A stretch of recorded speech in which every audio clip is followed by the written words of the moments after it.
Hello everybody and welcome to part 4 of What If Superboy was in the My Hero Academia universe. If you've missed any of the previous parts, there'll be a link in the description below and the annotation above to a playlist, of course. I suggest you watch them if you haven't to fill in some of the gaps, but if you don't want to, you're free not to. If you enjoy the series, please hit the like button to show that you guys want more. It always helps out to tell me that you guys want more in this series or if I should replace it. And yeah, let's get started. The next day of school arrives and the students go through their regular classes before having hero fundamental studies. Starfire comes into the class and walks to the podium. Yui Godai asks, "Who is that?" Pony says, "That's one of the new teachers of UA." Calder says, "Her name's Starfire if I'm not mistaken." Starfire takes the podium and says, "Hello class, I am Starfire, one of the new teachers at UA. I am here to teach you how to become better heroes." Kendall raises her hand and asks, "What will we be doing today?" Starfire says, "That is the good question." Starfire grabs a small sign and says, "Today we'll be practicing something I'm quite skilled at. We will be practicing battles." Starfire grabs a remote and starts fiddling with it, trying to find a particular button. She hits it and out of the wall comes a bunch of cases. Starfire says, "Of course what you wear is important. Here are the hero suits that we prepared for you. Make sure that you put those on and meet me in a couple minutes at ground beta for combat practice." A while later the students assembled at ground beta, all wearing their hero costumes. I'm not going to describe all of them. I know these are new, but you can probably look online for most of the regular class, well, for all the regular class 1B students. You can Google them and find how they look. I'm just going to describe the original, semi-original characters. Damian comes out of the tunnel wearing a green, black, yellow, and red costume with an R on his chest. And a cape that also has like a hood, with a sword behind, like, he has a sword in his back. Jons comes in wearing a suit very similar to Superman's, but his has a bit more red mixed into the blue parts, like making it more like the one he has in his first appearance, except for the jeans. It's actually all one piece. Calder is wearing pretty much the same thing he wears during Young Justice Season 1, if you know what that is. Nora and Jay wear a Flash doll costume attuned to their bodies, made mostly out of yellow with some red elements, and a lightning bolt in the center of the chest, like the little Flash symbol. Both of their costumes wear a visor to protect their eyes. Mary, like Vixen, is wearing her costume from the CW, pretty much. Rachel is wearing pretty much the Raven costume we are all familiar with. Starfire sees the students come out of the entrance and says, "Your costumes look great." The students look around and Jay asks, "Wait, isn't this the battleground from our entrance exam? Does that mean we'll be fighting robots?"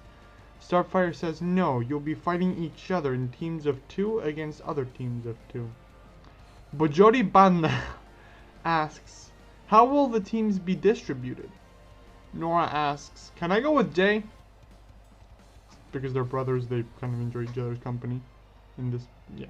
Starfire says, "The teams will be decided at random, and so will your opponents. We're here to do a practice scenario." She then pulls out a piece of paper. Starfire reads from it.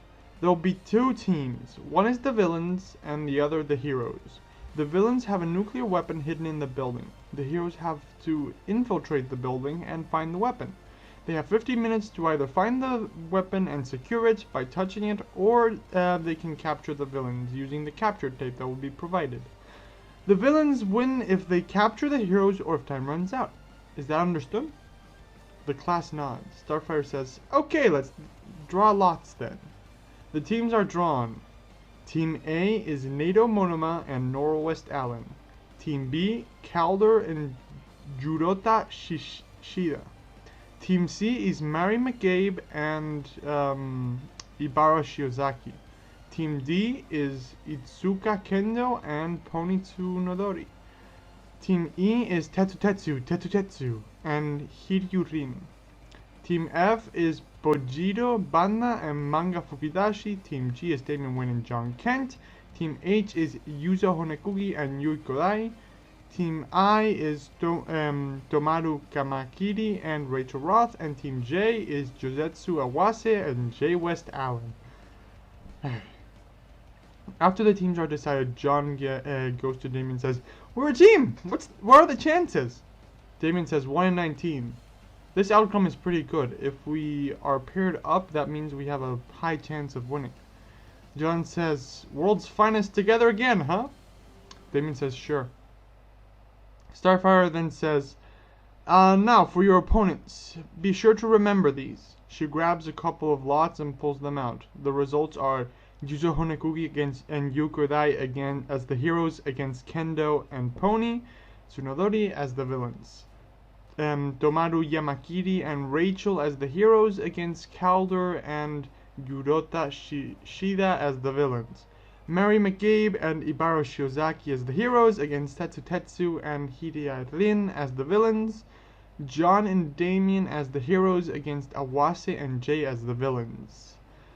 Monoma and Nora as the heroes against Bojiro, Banda, and Manga Fukidashi as the villains. Starfire then says, the first to fight will be H and D. Everyone else go to the monitoring room. In the monitoring room, Damien walks to John and says, "We're probably going to need a strategy to fight. Luckily, we're the fourth match. Seeing that we are fighting somebody with a welding quirk and a speedster, it should be easy enough. I suggest that you, since you have enhanced speed, take the speedster. With your abilities, it should be easy. While I take care of the welder. This strategy will probably be grabbing one of us, and their strategy will probably be grabbing one of us and speeding us to be welded to the ground, so we are easily captured." John says, "Okay, Boy Wonder, whatever you say," kind of confused.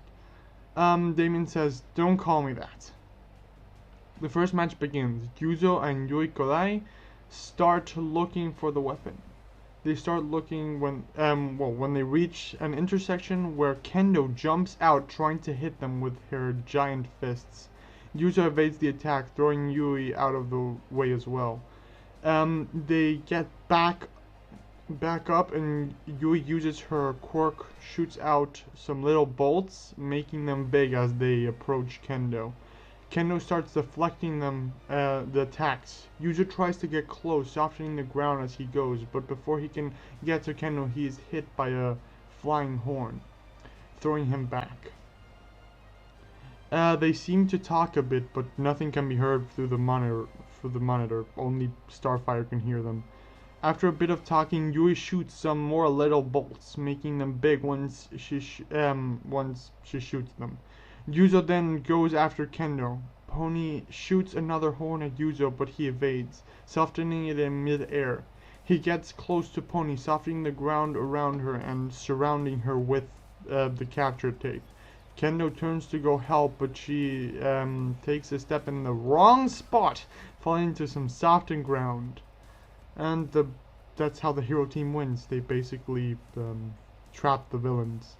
Starfire then congratulates them on a well-fought battle, pointing out that they did a lot better than the first class of Class 1A did, giving Yuzo the MVP title since it was his strategy and fighting prowess that earned them the victory.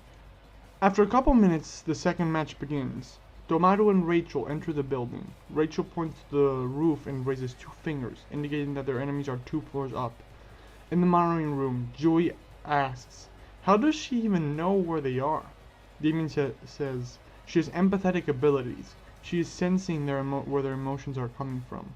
Rachel and Togaru reach the room with the weapon in 3 minutes.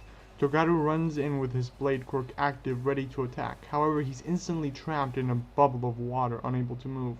Yurato Shishida, in his beast form, then grabs Rachel from behind, trying to restrain her and use the capture tape. Rachel's eyes go black before he can, and a black substance starts emanating from her body, attacking Yurota. Yurota transforms back into his regular self to easily evade the attacks. He then reactivates his quirk, growing in size, becoming a beast again, trying to restrain Rachel. Calder comes out of the room with the weapon, having used the capture tape on Togaru. He then uses his aquakinesis to keep Rachel's demon thing busy, while Yuratu uses the capture tape on her. The villains win the fight. The students reconvene in the monitoring room, and Calder is given the title of MVP. He says, "In the last fight, we saw that the villains lost because they abandoned their post. We thought that defending the weapon would be a smartest thing to do." A couple minutes later, the third match begins. The heroes start searching for the weapon, and after a bit of searching, they find the weapon room. Mari turns into a grasshopper once they enter, jumping around, keeping the Tetsu and Hiryu distracted, while Ibara gets ready to use her quirk to trap both of their opponents. Once she does, Mari changes her spirit animal to a puma and runs towards the weapon, touching it, and winning the match for the heroes. After that, the MVP title is given to Ibara for restraining them. Damien and John go to the building. They are given a map to start preparing, and 5 minutes to prepare for the exercise, while their opponents go in to prepare themselves. John asks, "Are we supposed to memorize this map?" Damien says, "I thought Kryptonians had a very good memory." John says, "I'm only half Kryptonian." Damien says, "You remember the strategy, right?" John says, "Yes, I do." Damien says, "Great, just a heads up, I'm going to enter through there." Damien points to the top floor. John asks, "Why?" Damien says, "They're expecting us to enter from the ground, meaning they probably have the weapon on the top floor, the furthest away from the entrance. However, you'll be entering through the main gate."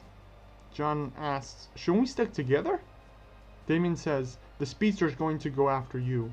Better he not see me, otherwise he might grab me. You can deal with him, even at those high speeds. I can't, so that's our plan." John says, "Okay." A few minutes later, the match starts, and Damien uses his quirk to summon a grappling gun. He uses it to grapple to the top floor, stopping in front of a window. John enters through the main entrance, and a few seconds after entering, Jay zooms into the entrance, grabbing entrance with some capture tape, wanting to use it on John. Jay says, "Sorry about this." John, a bit slower, says, "No need to be sorry." As Jay puts the capture tape, it snaps in half because it was burnt on the other side because of John's heat vision. Jay says, "Oh crap," and he starts running away, with John going after him. Damien walks on the outside of the building until he sees the weapon is inside, like he sees the actual room. Damien uses his communicator and says, "John, where are you?" John says, "In pursuit of Jay, why?" Damien says, "I found the weapon, top floor, outside room, west side." John says, "Give me a minute." John accelerates, grabbing onto Jay's arm for a moment, and he stops, creating a whiplash effect that dislocates Jay's arm, and shoots him against the wall, hurting him a lot. John says, "Sorry!" He walks towards him and puts the capture tape on Jay. Damien says, "Come here, now!" John says, "Give me a moment." John turns to Jay and grabs his arm and his shoulder. Jay asks, "What are you doing?"